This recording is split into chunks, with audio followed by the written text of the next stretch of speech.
হজ করে চলে তো আসে, কিন্তু কাবা ঘর দেখে, তাওয়াফ করে, সবকিছু করে, কিন্তু কাবা ঘরের ওই দেওয়াল ফাটা আছে এটা না দেখে চলে আসে। কাবা ঘরের যে দেওয়াল ফেটেছিল সেটাকে বারবার মেরামত করা হয়েছে, সেখানে তালি দেওয়া হয়েছে, আটকানোর চেষ্টা করা হয়েছে যাতে দাগটা লুকিয়ে যায়, দাগটা দেখা না যায়।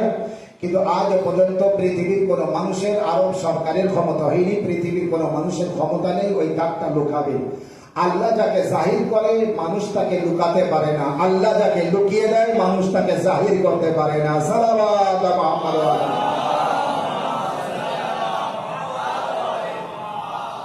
আল্লাহ জাহির করছে, কার জাহির করছে?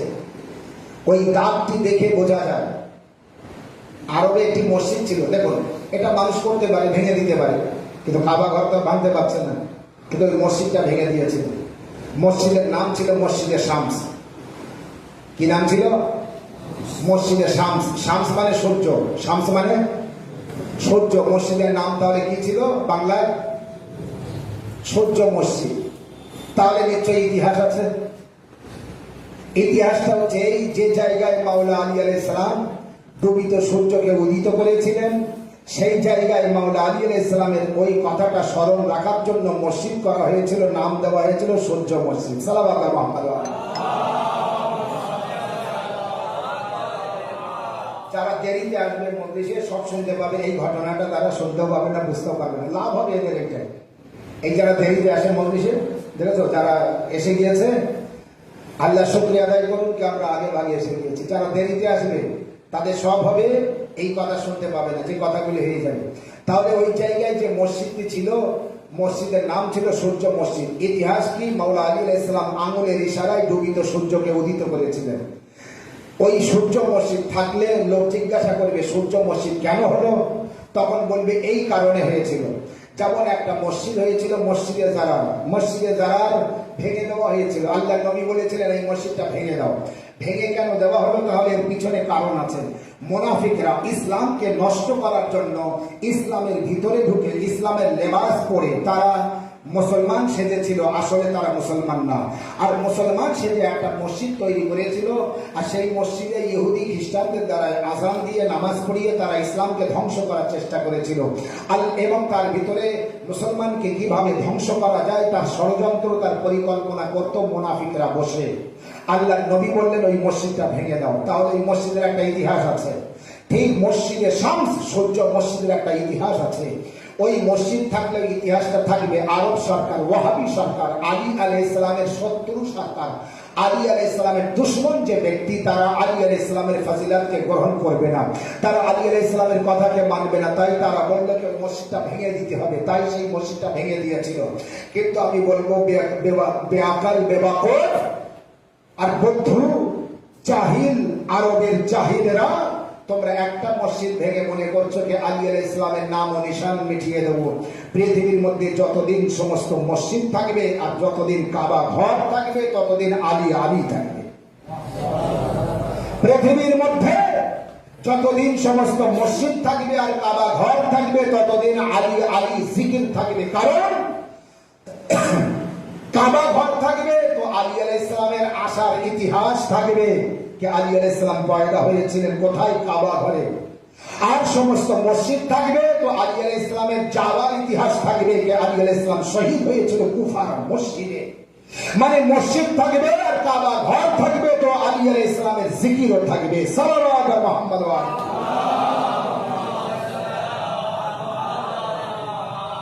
কেউ লুকাতে পারবে? কেউ নির্ভীক দিতে পারবে কে আলী আলাইহিস সালামের নামকে মিটিয়ে দেব? না। যতদিন দুনিয়ার মধ্যে মসজিদ থাকবে আর মসজিদ ভেঙে দেওয়া সমস্ত মসজিদকে একেবারে নির্মূল করে দেবে, ধ্বংস করে দেবে, নাউজুবিল্লাহ, এটা হতে পারে না।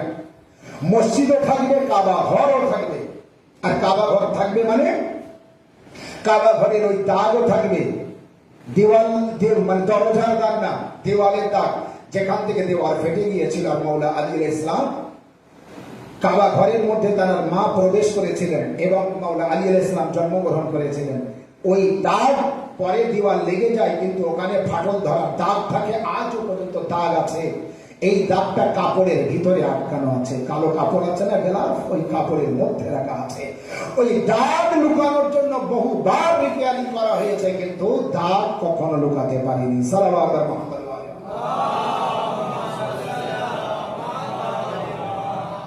কোরআন শরীফের অক্ষরকে কেউ পরিবর্তন করতে পারবে না। কোরআন শরীফ যে জায়গায় আছে সেখানেই থাকবে। কোরআন শরীফের না সূরা পাল্টাতে পারবে, না আয়াত পাল্টাতে পারবে, না শব্দ বাক্য, না অক্ষর, এই কিছু কেউ মানুষ পরিবর্তন করতে পারবে না। কোরআন যদি পরিবর্তন না করতে পারে তো আল্লাহ নবী বলেছেন আলী কোরআনের সাথে, কোরআন আলীর সাথে। কোরআন যেভাবে আছে থাকবে, আলীও যেভাবে আছে থাকবে। কেউ না কোরআনকে কম করতে পেরেছে, আর না আলী আলাইহিস সালামকে কেউ কম করতে পেরেছে। এই জন্য দিন বোঝার প্রয়োজন আছে। দিন কি বুঝতে হবে? দিন আমরা কিভাবে বুঝবো? আমি আবার সেই জায়গায় এসেছি, দিন যেখান থেকে শুরু করেছি। আল্লাহর রাসূল সাল্লাল্লাহু আলাইহি ওয়াসাল্লাম তিনি যে দিন নিয়ে এসেছে, যে দিনের নাম আমরা কি বলি? দিন ইসলাম। ঠিক? এই দিন ইসলামকে বোঝার প্রয়োজন আছে। শুধু নামাজ পড়লে দিন ইসলাম বোঝা যাবে না। দেখুন, ইবলিস কিন্তু বহু নামাজ পড়েছে। ইবলিস, আজ আপনাদের বলে দেই, ইবলিস কত দিনে কত রাকাত নামাজ পড়েছে। ইবলিস কত দিনে কত রাকাত নামাজ পড়েছে, যা আমাদের কারোর হিম্মত নেই, পৃথিবীর কোনো মানুষের হিম্মত নেই, কারো ক্ষমতা নেই। নামাজ বহুত পড়বে, কিন্তু এমন নামাজ পড়তে পারবে না। ইবলিস নামাজ পড়েছিল, কিন্তু দিনের মারিফাত ছিল না। আমি মোসাইব করছি না, মুখ কালো করে এইভাবে মুখ বুঝিয়ে থাকবে, মাথা মানে কালে হাত দিয়ে এইভাবে ভাববে আর চিন্তা ভাবনা করবে আমি মোসাইব করছি না, আমি ফাসাইব করছি। ইবলিস তার মধ্যে ইবাদত ছিল, কিন্তু আল্লাহর মারিফাত ছিল না, দিনের মারিফাত ছিল না, দিনের পরিচয় ছিল না। দেখুন, আপনি একটা কাপড় সম্পর্কে জানেন, এই একটা জামা, একটা পায়জামা, একটা লুঙ্গি, কিন্তু কিছু কিছু মানুষ তুই কাপড় চিনিস না, বলে না কিছু কিছু মানুষ। ওই এটাই হচ্ছে মারিফাত, এটাই হলো মারিফাত। কাপড় তুই চিনিস না, কখনো কখনো গোশত কিনতে যান আপনারা, কিন্তু অনেকে বলবে এই আমি গোশত সম্পর্কে বুঝি না, তুই একটু কেন, এই তো গোশত আছে, আপনিও দেখছেন আমিও দেখছি, কিন্তু যে জানে তাকে নিয়ে যাওয়া হয়, এই তুই একটু দেখে শুনে নিস। মারিফাত সবাই রাখে না। তো এই উদাহরণ দিলাম, দেখলে শুধু চেনা যায় না, মারিফাত রাখতে হয়। ইসলামের মধ্যে ঢুকে পড়লাম, আমি মুসলমান না, বরং ইসলামের মারিফাত রাখতে হবে, দিনের মারিফাত রাখতে হবে। ইবলিস নামাজ পড়তো, কিন্তু নামাজের মারিফাত ছিল না। ইবলিস 6 লক্ষ বছর ধরে 2 রাকাত নামাজ পড়েছে। 2 রাকাত নামাজ পড়েছিল, ছিলেন না? ছিল। 6 লক্ষ বছর ধরে কয় রাকাত নামাজ পড়েছিল? 2 রাকাত নামাজ পড়েছিল। কেউ পারবে 6 লক্ষ বছর ধরে 2 রাকাত নামাজ পড়া? 100 বছর বয়স পাই না তো নামাজ পড়বো কিভাবে এমন নামাজ? 100 বছর না, 1000 বছর না, 1 লাখ বছর না, 2 লাখ বছর ধরে, 6 লাখ বছর ধরে 2 রাকাত নামাজ পড়েছে।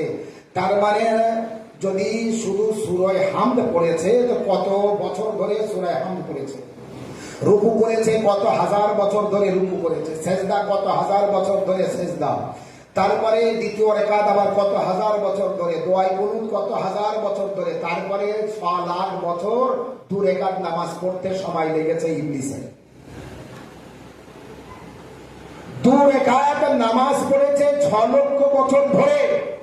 এত নামাজ পড়ার পরে তার মানে কতটা আমরা রুকুতে যাই আর উঠি না, তারপরে আমরা কি, আমরা আল্লাহ খাস বান্দা, আর সে হাজার হাজার বছর ধরে শুধু গিয়েছে তার মাথা বলে না, তার মানে আল্লাহ খাস বান্দা।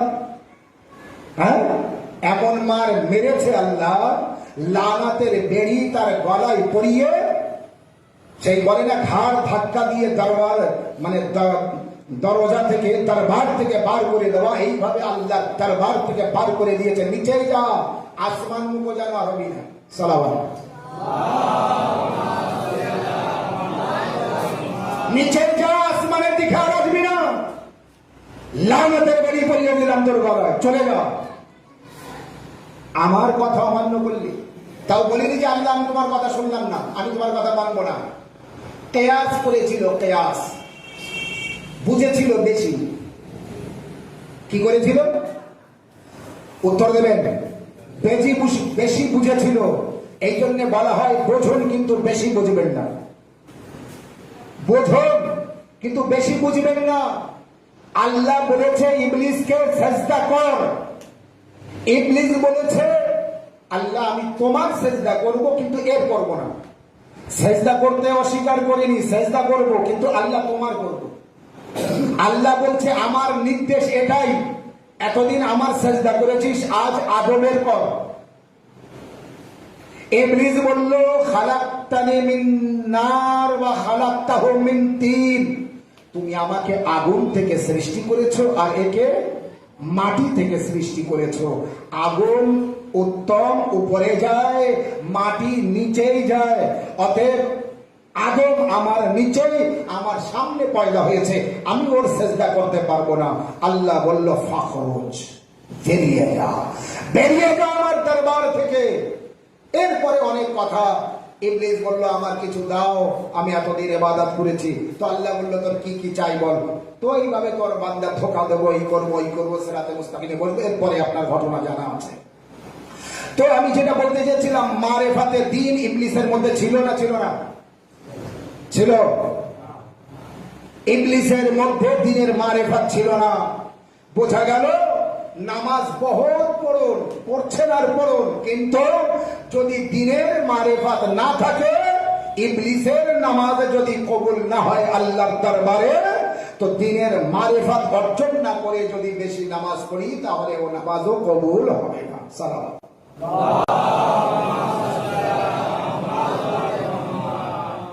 খুব বেশি নামাজ পড়ি, নামাজ পড়ে আমি দ্বীনের পরিচয় দিতে পারবো না। নামাজ আল্লাহর বান্দেগী, আল্লাহ আমার বান্দা বানিয়েছে, আমি আল্লাহর বান্দা, আল্লাহ আমার মাবুদ, আমার ইবাদত করতে হবে, এর নাম নামাজ, এর নাম রোজা। তো নামাজ পড়ে আমি আমার বান্দেগী প্রমাণ বা পরিচয় দিতে পারি না। পরিচয় দিতে হবে মারেফাতে দ্বীন, দ্বীনের মারেফাত বুঝতে হবে, দ্বীনের মারেফাত বুঝতে হবে, দ্বীনের মারেফাত। আমার আপনার প্রিয় নবী যিনি দ্বীন নিয়ে এসেছেন, তিনি কি বলেছেন? তিনি দ্বীনকে কিভাবে বোঝাতে চেয়েছেন?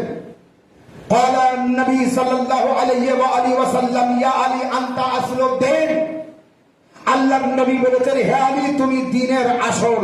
সালাওয়াত মুহাম্মদ ওয়া আলি মুহাম্মদ। আল্লাহ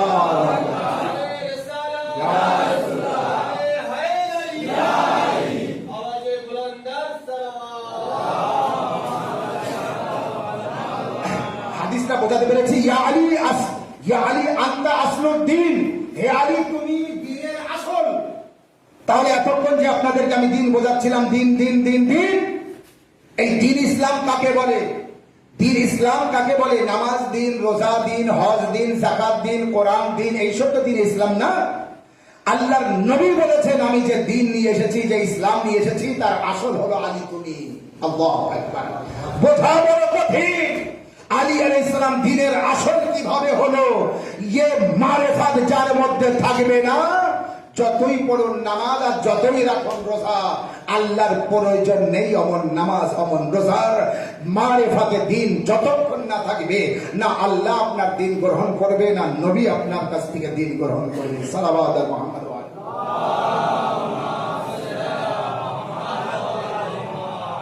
ইসলাম প্রচার করতে গিয়ে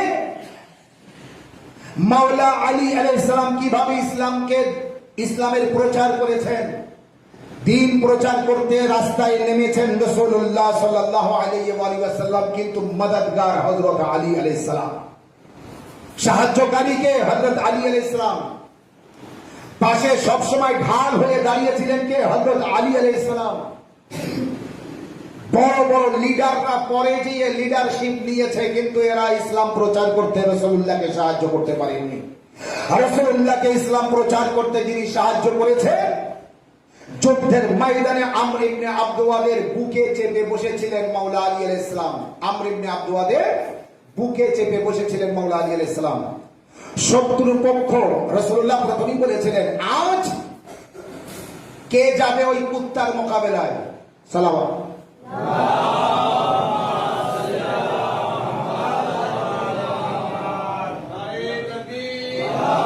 আজ কে যাবে ওই কুকুরের মোকাবেলায়? ভাবুন একবার, কেউ যেতে রাজি হয় না। আমারও আপনার মাওলা আলী আলাইহিস সালাম বললেন ইয়া রাসূলুল্লাহ লাব্বাইক, আমি হাজির আছি, আমি যাব। আল্লাহর নবী বললেন আজ কুল্লে ঈমান যাচ্ছে কুল্লে কাফিরের মোকাবেলায়, অর্থাৎ পূর্ণ ঈমান যাচ্ছে পূর্ণ কাফিরের সাথে যুদ্ধ করতে, মোকাবেলা করতে, লড়তে। বোঝা গেল মাওলা আলী আলাইহিস সালামের মোকাবেলায় যে আসে সে কুত্তাই হয়। সালাওয়াত মুহাম্মদ ওয়া আলি মুহাম্মদ। এ নবীর কথা। আলী আলাইহিস সালামের মোকাবেলায় যে আসবে, সামনে যেই আসবে, মোকাবেলায় যেই আসবে, তুলনায় যেই আসবে, সে কুকুরই হবে। আর কুকুর হয় না পাক। মাওলা আলী আলাইহিস সালাম গিয়েছিলেন, ঘটনা আপনার কম বেশি জানা আছে। যুদ্ধের ময়দানে যায়, আমর ইবনে আবদুওয়াদকে মাটিতে আছাড় দিয়ে ফেলেন। আছাড় দিয়ে ফেলার পরে বুকে চেপে বসেন, এইবারে দুখণ্ড করবে। হঠাৎ করে মাওলা আলী আলাইহিস সালাম আমর ইবনে আবদুওয়াদকে ছেড়ে দেন এবং কয়েক পা ওখানে ঘুরতে থাকে, যেভাবে আমরা পায়চারি করি। আলী আলাইহিস সালাম এইভাবে ঘুরতে থাকেন। নবীর সাহাবারা বলছিল ইয়া রাসূলুল্লাহ গজব হয়ে গেল। বলে কি সর্বনাশ হয়ে গেল? বলে কি হয়েছে? বলে শত্রুর কবজা এনে, শত্রুকে ফেলে মুঠোর মধ্যে এনে দেখো না আলী আবার ছেড়ে দিয়েছে।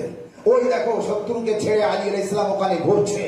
ইয়া রাসূলুল্লাহ কারণ কি বলতে পারেন? আল্লাহর নবী বললেন আলী আসলে জেনে নিও। সালাওয়াত মুহাম্মদ।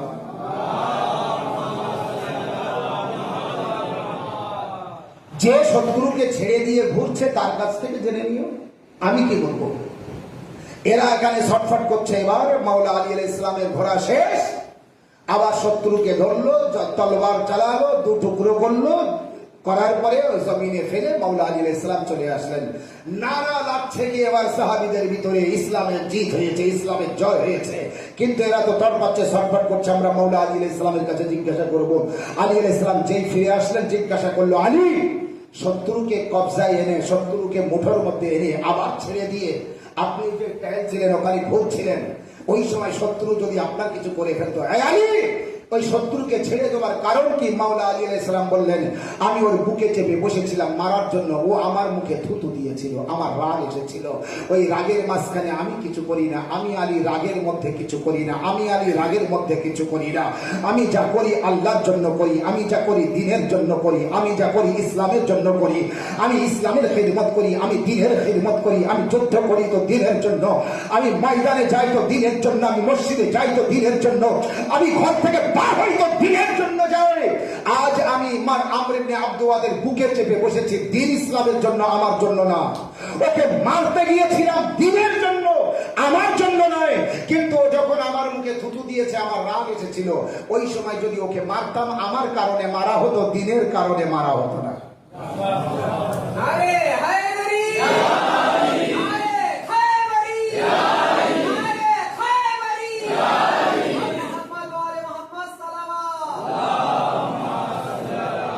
আমি যদি ওই সময় ওকে মারতাম তাহলে আমার রাগ এসেছিল, আর রাগের মধ্যে মারতাম, মানে কারণটা আমার রাগের কারণে মারা হতো। আর আমি আলী দ্বীনের জন্য যা করি দ্বীনের জন্য করি, আমি আমার জন্য করি না। তাই আমি ওখানে কয়েক পাক ঘোরাফেরা করে আমার রাগ ঠান্ডা করে তারপরে আমি মেরেছি। আমি যখন মেরেছি তো আল্লাহর জন্য মেরেছি, দ্বীনের জন্য মেরেছি। আরবে শাম ও কুফার মধ্যে বহুত শত্রু ছিল মাওলা আলী আলাইহিস সালামের। অতটা শত্রু রাসূলুল্লাহ ছিল না, অতটা শত্রু নবীর কোন সাহাবীর ছিল না, যত শত্রু মাওলা আলী আলাইহিস সালামের ছিল। আচ্ছা বলুন তো এই শত্রু কিসের কারণে হয়েছে? এই যে আমর ইবনে আবদুওয়াদকে মেরেছে মাওলা আলী আলাইহিস সালাম, আমর ইবনে আবদুওয়াদের খানদানের লোক মাওলা আলীর শত্রু হলো না? হলো না? মাওলা আলীর শত্রু হলো। মারহাবকে মেরেছিল মাওলা আলী আলাইহিস সালাম, তো মারহাবের খানদানের লোক মাওলা আলী শত্রু হয়েছে না? মারহাবকে মেরেছে, আনতারকে মেরেছে, হারেসকে মেরেছে, আমর ইবনে আবদুওয়াদকে মেরেছে, হাজারো শত্রুকে মেরেছে মাওলা আলী। তো তাদের খানদানের লোক মাওলা আলীর দুশমন হলো না? হলো না? তো মাওলা আলী আলাইহিস সালাম শত্রুতা কিসের জন্য হয়েছে? দ্বীনের জন্য, ইসলামের জন্য। তাই আল্লাহর নবী বলেছে, হে আমার উম্মতিরা, আগে দ্বীন বোঝো পরে নামাজ পড়ো, আগে দ্বীন বোঝো পরে রোজা রাখো, আগে দ্বীন বোঝো পরে কোরআন পড়ো, আগে দ্বীন বোঝো পরে হজ করো। আরে আমি আমার উম্মতিদের বলে দিচ্ছি তো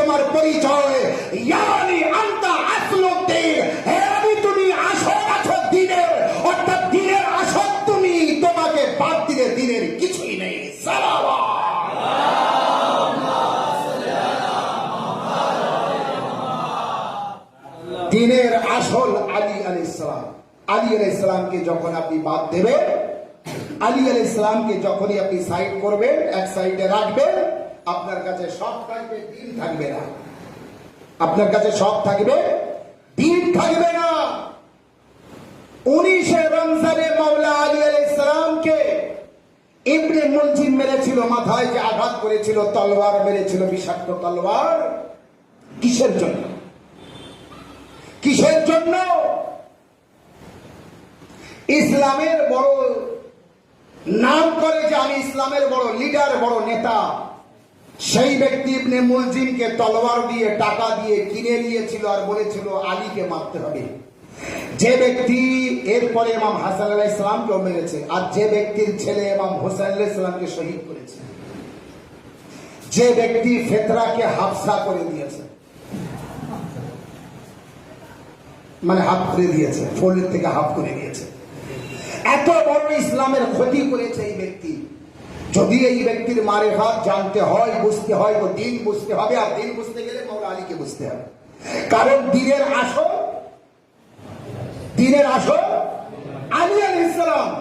যদি আমি আলী আলাইহিস সালামকে না বুঝতে পেরেছি, আল্লাহর কসম আমি দিন বুঝতে পারবো না। কারণ আলী আলাইহিস সালামকে বুঝবো, তারপরে না হুসাইন আলাইহিস সালামকে বুঝবো। আর যে হুসাইন আলাইহিস সালামকে বুঝবো, তখন আজমির শরীফে গেলে খাজা গরিব নওয়াজ বলছে এই হচ্ছে দিন। এই হুসাইন যাকে চিনছ, এই আমার রোজায় যার নাম আছে, এই হুসাইন হলো সেই দিন।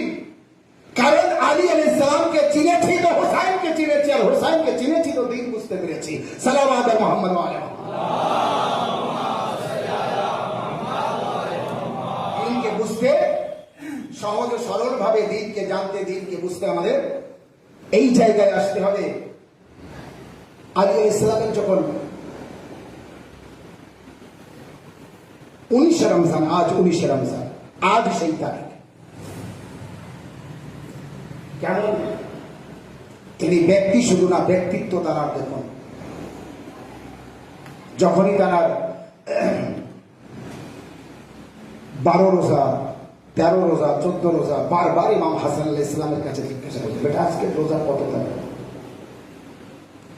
আর গুনতেন, দেখতেন আর কতদিন বাকি আছে, আর কতদিন বাকি আছে, মানে 19 রমজান কতদিন বাকি আছে। কিন্তু 18 রোজায় বলে দিলে, বেটা হাসান আজ তোমার বোন উম্মে কুলসুমকে বলো, আজ কিন্তু আমি ইফতার উম্মে কুলসুমের বাড়িতে করব। ইফতার আজ উম্মে কুলসুমের বাড়িতে করব। উম্মে কুলসুম আমাকে আজ ইফতার করাবে। যখনই কোনো মেয়ে শোনে যে আমার বাপ আসবে আজ আমার বাড়িতে, তো মেয়ের কি কি না আশা জাগে যে আমার বাপকে এটা খেতে দেবো, ওটা খেতে দেবো, ওটা খেতে দেবো, এটা তৈরি করি, ওইটা তৈরি করি, এটা তৈরি করি। আর রোজার মাসে বিশেষ করে ইফতারের জন্য গরিব থেকে গরিব ব্যক্তিও যদি হয়, আর শোনে যে আজকের আমার বাড়িতে অমুক ব্যক্তি একজন আসবেন, কি আমার বাপ, সবথেকে বড় বাপ আসবে, ইফতার করবে আমার বাড়িতে, তো বিশেষ করে মেয়ের বাড়িতে যদি যায়, তো মেয়ে কি কি না তৈরি করে। তো আমার মনে হয় যে নবী উম্মে কুলসুমের কত বড় আশা ছিল যে আমার বাপের জন্য আমি এটা ওটা তৈরি করব। আমার মনে হয় যে নবী উম্মে কুলসুম তৈরিও করছিলেন অনেক কিছু বাপের জন্য, আবার এটাও ভাবছিলেন আমার বাপ একসাথে এতটা জিনিস খান না, তিনি পছন্দ করেন না। আর তাই হলো যখন মাওলা আলী আলাইহিস সালাম গেলেন, আর যারা উম্মে কুলসুমের বাড়িতে গেলেন আর দাস্তারখানে বসলেন, তো মাওলা আলী আলাইহিস সালাম দেখলেন সেই দাস্তারখানে জবের আটার যে রুটি, মাওলা আলী আলাইহিস সালাম পছন্দ করতেন খুব, সেই জবের আটার রুটি আজও পাওয়া যায় ওই দেশে।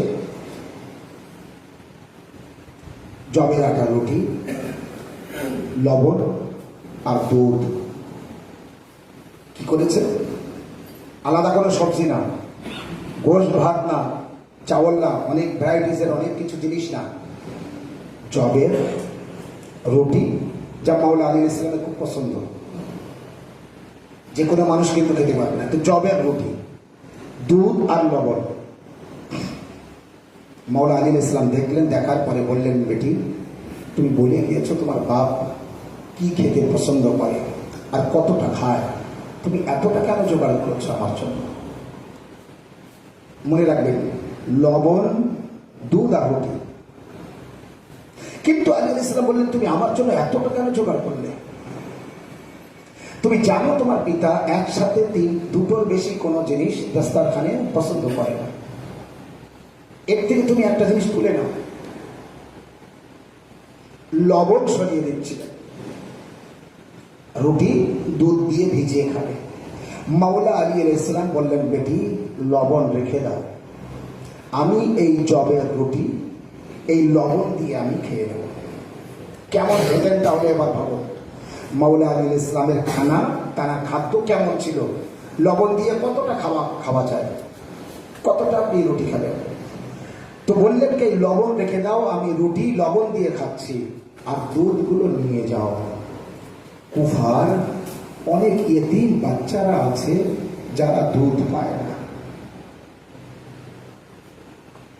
কুফার অনেক ইয়েতিম বাচ্চারা আছে যারা দুধ পায় না, এই দুধগুলি ইয়েতিম বাচ্চাদের দিয়ে দিও।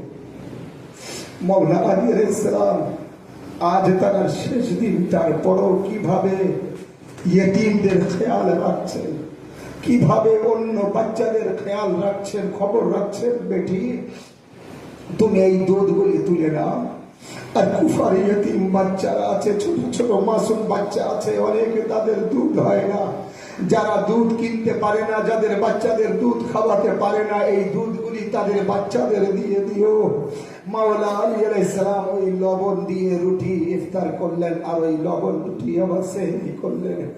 হায় মাওলা আলী আলাইহিস সালাম যখন 19 রমজানের ফজরের নামাজ পড়তে সেই ঘর থেকে বার হচ্ছিলেন, আল্লাহ আপনাদের তৌফিক দিকে, যখন কারবালায় জিয়ারতে যাবেন, কুফায় যাবেন, কুফার মসজিদে যাবেন, যাবার পরে দেখবেন মাওলা আলী আলাইহিস সালামের ঘর আর কুফার মসজিদ কতটা নিকটে।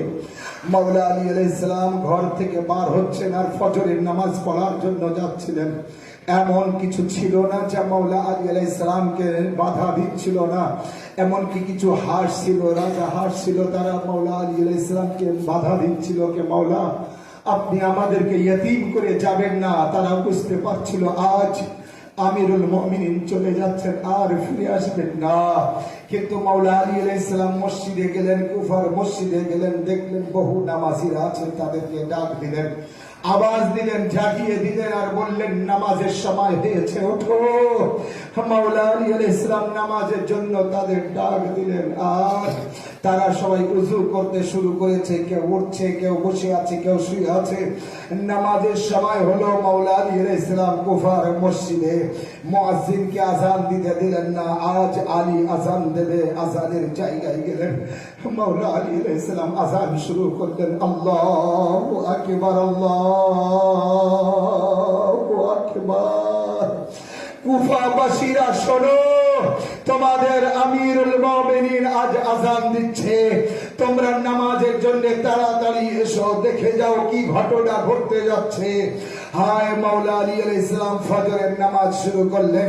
ইবনে মুলজিম পিছন থেকে সুযোগ খুঁজছিল, যেই নাকি দ্বিতীয় সেজদায় গিয়েছে, আর পিছন থেকে সেই বিষাক্ত তলোয়ারের আঘাত করলো মাওলা আলী আলাইহিস সালামের মাথার উপরে। সেজদায় মাওলা আলী শেরে খোদা আওয়াজ দিলেন, ফুস্তু বিরাব্বিল কাবা, কাবার রবের কসম, আলী উত্তীর্ণ হয়েছে।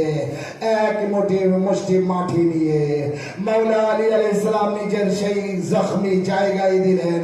হাসান হুসাইনকে যায়নাব কুলসুম পাঠিয়ে দিলেন, যাও তাড়াতাড়ি যাও, কুফার মসজিদ থেকে এমন আওয়াজ আসছে কেন?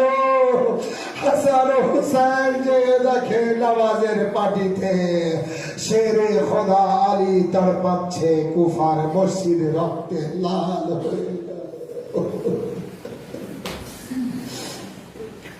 ইন্না লিল্লাহি ওয়া ইন্না ইলাইহি রাজিউন।